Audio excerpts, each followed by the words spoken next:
Ukrainian air defense forces, they say that Russia accumulated a huge number of rockets in the past year. So we expect there will be even larger and bigger missile attacks. The Russians started the missile attacks late in the evening on the eve of December 29th, and the attacks continued throughout the night.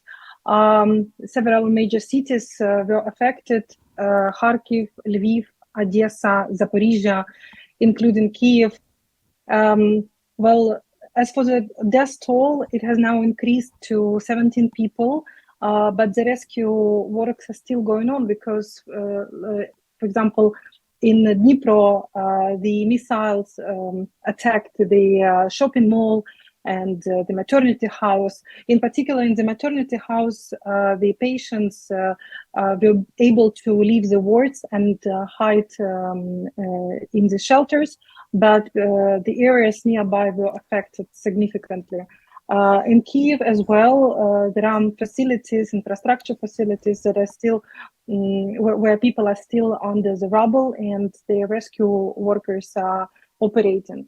As for the number of the targets, the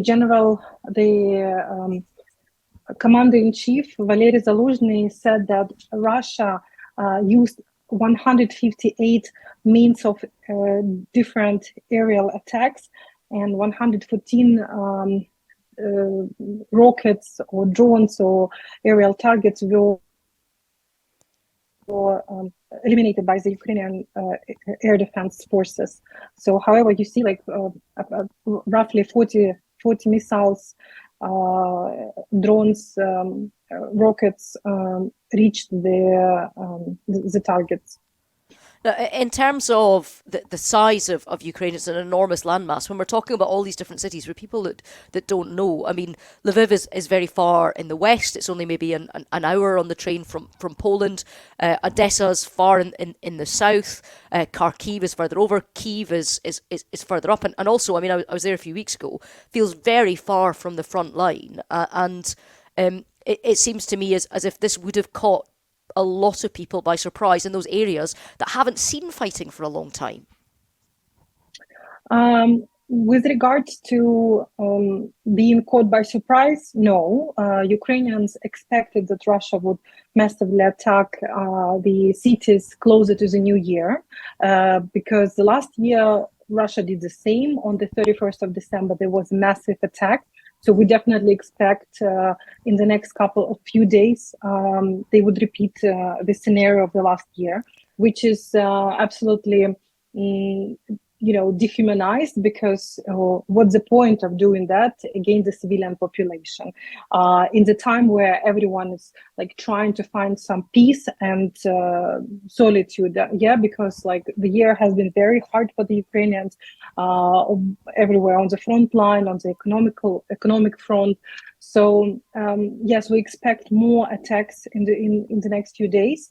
However, Ukrainian air defense forces, they say that Russia accumulated a huge number of rockets in the past year. So we expect there will be even larger and bigger missile attacks.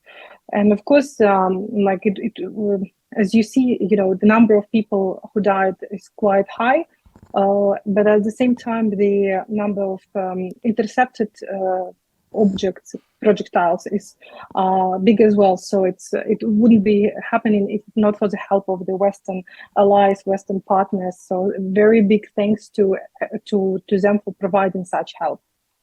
In terms of this replicating last year's kind of onslaught at this time, part of it was obviously to target civilian and military people and infrastructure, but part of it was also civil infrastructure, so things like power stations and ways in which you can lower the resilience of a population by attacking heat, light, electricity as you go into the coldest period of the year. Are we seeing attacks targeted at that, or is it civilian centres right now? In particular, now the weather is quite mild.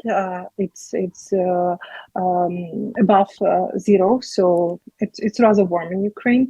And as for the energy infrastructure, I cannot see the pattern of the missile attacks. For example, a few weeks ago, not far from the area where I live, the substations were attacked. So it's hard to predict what will be the next objects for the Russians.